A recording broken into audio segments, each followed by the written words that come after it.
It's great to have you with us from wherever you're tuning in from. For more information about Elevate Church or to contact us, head to our website elevatechurch.me and take us wherever you go by downloading our Elevate Church AU app. We hope this message inspires and helps you to take your next steps in your journey. Well, welcome back to our series on Jonah. We've already covered off chatting a little bit about whether Jonah is a historical story or just a moral tale. We've spent a couple of great weeks on running away. Last week, Rick left us with the most excellent thought of not asking who is my neighbor, but asking to whom will I be a neighbor. And this week, when it comes to the book of Jonah, I'm lucky enough to have the big one, the one with the fishy in it. But first, I've got a confession to make. I am Jonah. Or at least, there's times in my life where I've been able to see similar thought processes to his in my own mind. As soon as this topic came up, my wife reminded me that I used to joke, maybe half joke, about doing a Jonah when ministry wasn't going to plan, when life was getting hard around church. And you can ask Hannah if you want, she'll confirm. In my awareness of my own weaknesses, there's also been times where I've wondered whether we'd all be doing better if I was just hurled off this ship. Now, just to be clear, this is not a cry for help. I do those in private. But it is how my brain works sometimes. And I hope my transparency helps somebody watching this feel seen. Because in my experience, there's times where following Jesus can feel disappointing. He doesn't always show up how we want him to. Consider my confession. I've been following Jesus for a long time. I continue to work daily to put him first. I'm a pastor, for goodness sake. And yet God has not yet fixed those thought processes via lightning strike from heaven. Although I do continue to stand outside during thunderstorms just in case. Shouldn't I be past all this? Shouldn't the whole child of God thing have sunk in by now? Shouldn't I be confident of what God is calling me towards? Shouldn't I hear clearly from him in any and all situations? And yet the answer seems to be no. And compared to what I have at times felt I was promised by some man at some conference yelling at me when I was a teenager, if you know, you know, following Jesus has at times felt disappointing. Now, if you bristle at the idea of following Jesus being disappointing, let me know, let me tell you. I rewrote this sentence a few times to try and make it more theologically correct. I added different caveats, tried different wordings, but I think that this exact sentence is just how we feel sometimes, so I kept it. There's times where following Jesus feels disappointing. And I didn't want to gloss over this, because Jonah doesn't gloss over this. In a world of rapid-fire positivity, other people's highlights, and relentlessly hopeful sermons and podcasts all at our fingertips, it can be easy to feel alone in this. In Jonah 1:7, it says, "Now the Lord had arranged for a great fish to swallow Jonah, and Jonah was inside the fish for 3 days and 3 nights." I think Jonah was pretty alone in the belly of the fish. I don't think it was the sequel to The Little Mermaid in there. Here's the interesting thing about Jonah in the belly of the fish that God sent. He had been saved from the sea, but he wasn't yet quite free, was he? Saved, but still trapped. Alive, but with freedom delayed. Rescued, but still at rock bottom. Like Israel, freed from Egypt, but still wandering the desert. Or maybe like us, saved by Jesus, but still not quite living in the new creation. I think these are the sort of moments where following Jesus feels disappointing. The moments in life where it becomes clear we're in the now but not yet. Listen, even if I'm the one who ran from God, brought a storm upon my boat, if I then take responsibility, get the crew to throw me off the ship into a storm, and God sends me a fish to save my life, I'm not expecting to end up in the belly of the fish. This picture is what I'm expecting to happen. This stupid image represents what we expect God's amazing grace to look like sometimes, isn't it?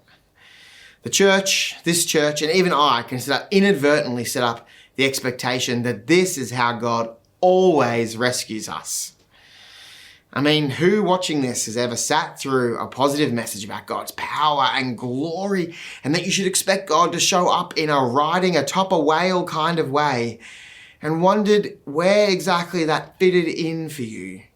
Because on that particular day, you felt as though you'd just been hurled from a boat into the storm. And to add insult to injury, instead of being plucked from the sea by an angel or the Mario Kart referee, you got swallowed by a fish. Briefly, let me also speak in defense of messages of hope. As communicators, we can't explore every caveat of every message, just as God uses the whole Bible to reveal the depth and breadth of his character. One dude talking to you for 20 minutes can only really explore a couple of things at a time. So generally, we err on the side of calling God's people towards the more that he has for us. And we hope that those messages reach people in a positive way, even if they're not having the best week of their life.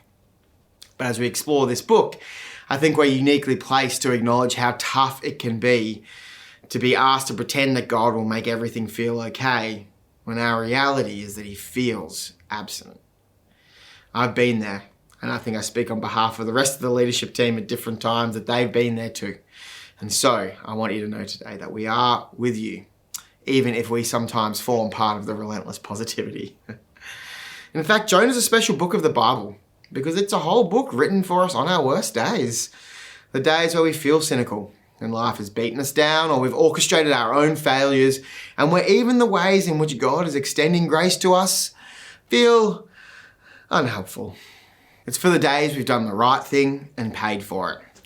It's for the days we wonder if we're holding others back. Should I just hurl myself off the ship? It's for the days we feel cynical, maybe about how the world works, maybe about the housing market, maybe about how God is working in our lives. You know, I try to be an optimist, but I find I'm often let down when I'm optimistic. You could say I'm cynical about optimism. I know I'm really labouring on this, but on this particular day that you're watching this, if you are in the storm, if it took a real effort to switch on church, if you are in the belly of the fish in your life, I want you to know that you're not alone. You're not wrong for being frustrated about how life is turning out, and it's okay to be disappointed that following Jesus hasn't magically fixed all your problems. But there is always hope when we follow Jesus. And you might be the best situated you ever have been to connect with God in a new way right where you are today. Because we see that when Jonah is finally alone, in the belly of a fish, in the depths of the water, he's finally free to reconnect with God. Why?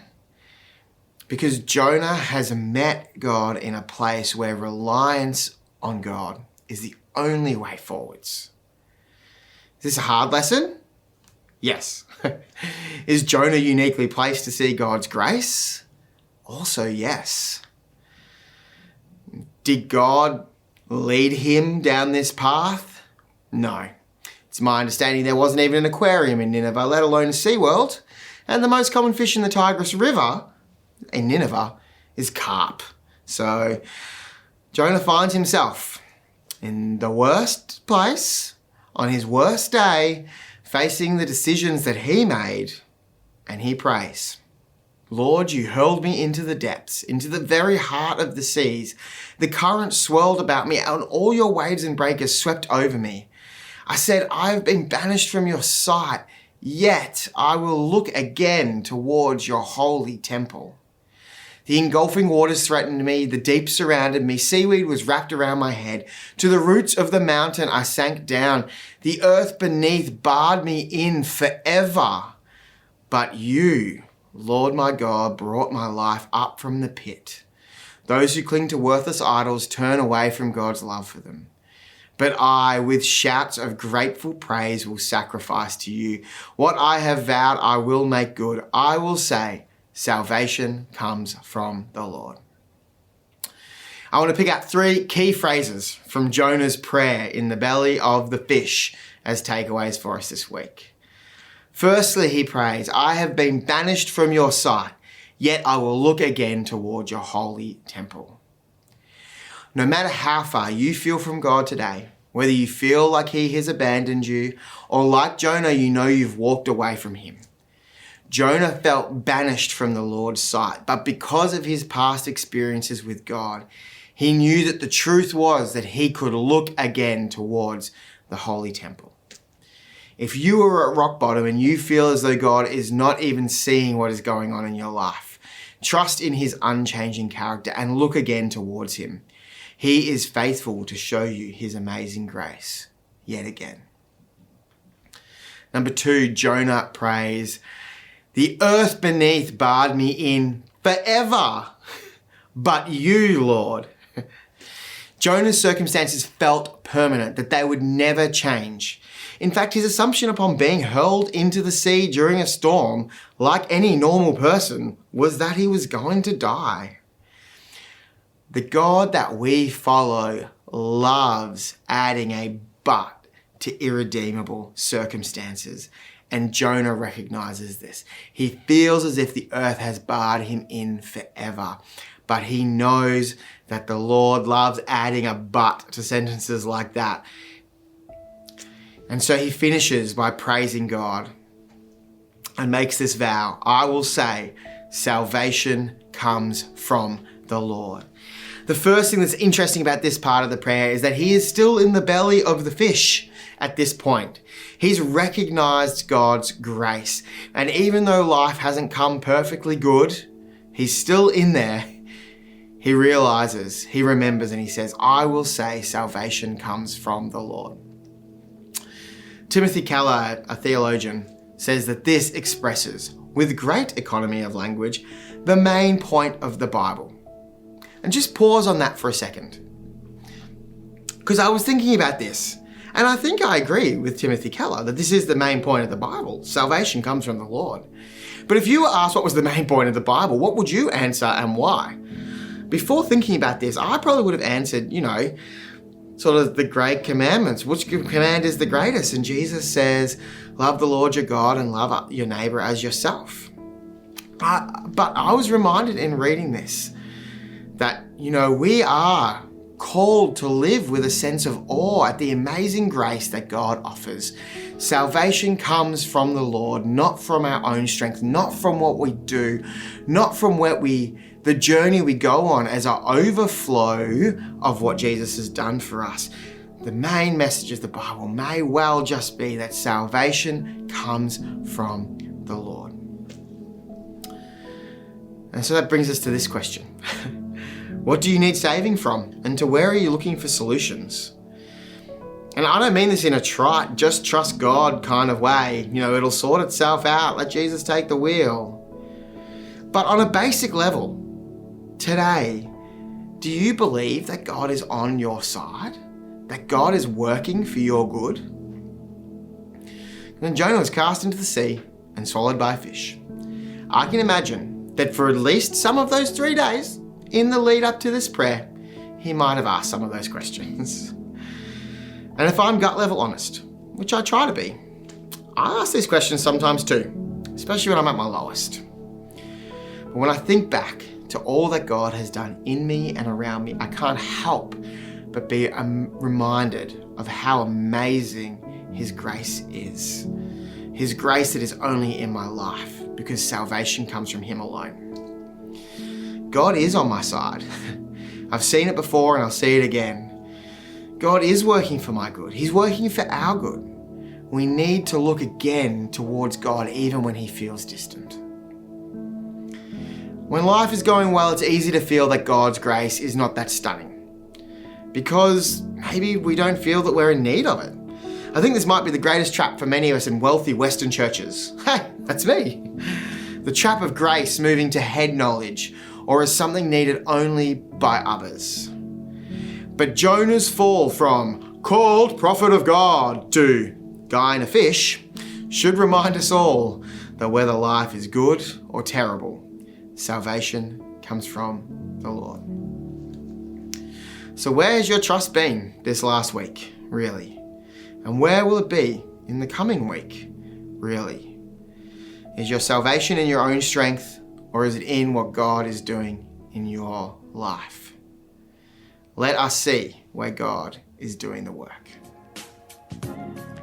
We really hope you got a lot out of this message. If you live in the Perth area, we'd love for you to join one of our live experiences. For times and directions, as well as information, head to our website, elevatechurch.me. For those of you beyond the Perth area, we'd love for you to connect with our online experience, which premieres every Sunday via YouTube and Facebook Live, and on demand immediately after.